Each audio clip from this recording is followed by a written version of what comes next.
Hello po mga kapuso, kumusta po kayong lahat? Ngayon magluto po tayo ng chicken fillet. Hiwain natin ito ng manipis. Nasa sa inyo po kung gaano kanipis yung gusto niyo. Sa akin hindi ito manipis eh. Makapal pa yata to. Tapos pag gusto niyo na hindi kayo mahirapan sa kalisod. ano po, kalahatiin niyo muna po yung manok. Tapos hiwain ng manipis.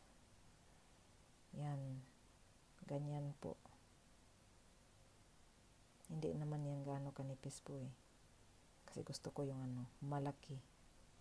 Malaking pagkahiwa. Nagmadali kasi po ako eh. Shout out po mga kapuso. Maraming salamat po sa nag-view sa aming mga video. At saka po nag-share. At saka nag-subscribe. Maraming salamat po sa inyo. Ano pala pagkatapos sudok-dukon? Nasa sa inyo po anong gagamitin niyo? Martilyo ba o kahoy? Sa akin to eh. Ano bang tawag dito? Kayo na po ang ano ba yung pangalan niya? Kasi nakalimutan ko po eh. Tapos nilagyan ko ng po, seasoning, minimix ko na po. Muna bago nilagay? Asin, powder nga ahos, pepper, at saka powder nga sili. Kung mayroon po kayo, powder nga yung luyang dilaw, maganda din po pag mayroon din po kayo. Pag wala po, pwede din asin. At saka ahos powder. At pagkatapos po, ang bilis itlog. Tingnan niyo po mga kapuso. Isang itlog dito, dalawa yung laman. 'Di ba? Tsadeng. At saka po nilagyan ko ng yung tirang powder kanina. Ito pong nilagay ko. Tapos mabagal pag Depende po sa inyo. Tinidor yung ginamit ko ng ganito.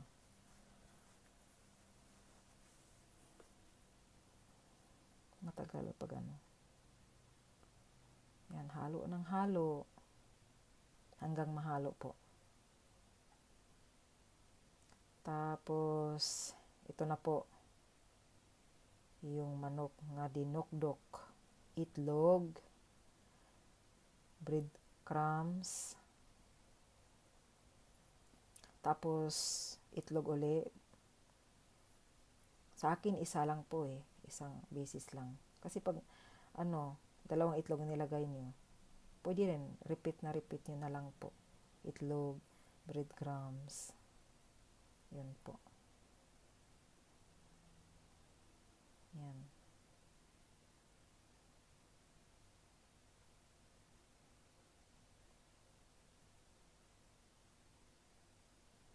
Tapos na po yan, ang bilis. Ayan na po ang pagkatapos, ganyan. Tapos po yung mantika po, pinainit ko na po yan. Pinainit ko na po. Tapos, sikan use oil na yata ito po eh. Sayang naman po pag itapon ko. Hanggang 3 ko pa to gagamitin po pag marami pang natira po. Nasa sa inyo na po kung anong gagamitin nyo. Bagong oil ba? Pag mayroon kayong oil na pangalawang beses pa ginamit, yun. Pag mayroon po kayong marami dyan, pwede din po. Yan, binaliktad ko lang po. Nasa sa inyo na po kung gaano ka brown ang gusto niyo. Sa akin po, gusto ko yung brown. Kasi po, siya, yung ganyan, crispy siya pag kinakain. Tapos ang pares nito po, kanin. Nasa sa inyo po kung anong nyo. Uy, palaman po, ilagay nyo pa sa tinapay. Masarap din po ito sa tinapay, pag mayroon po kayo. Yan po, salamat sa panonood sa aming video. Maraming salamat po. Yan, ulit-ulitin lang po. Marami kasing ginawa ko po eh. Yan. Tapos yan, luto na po. Salamat po. Bye.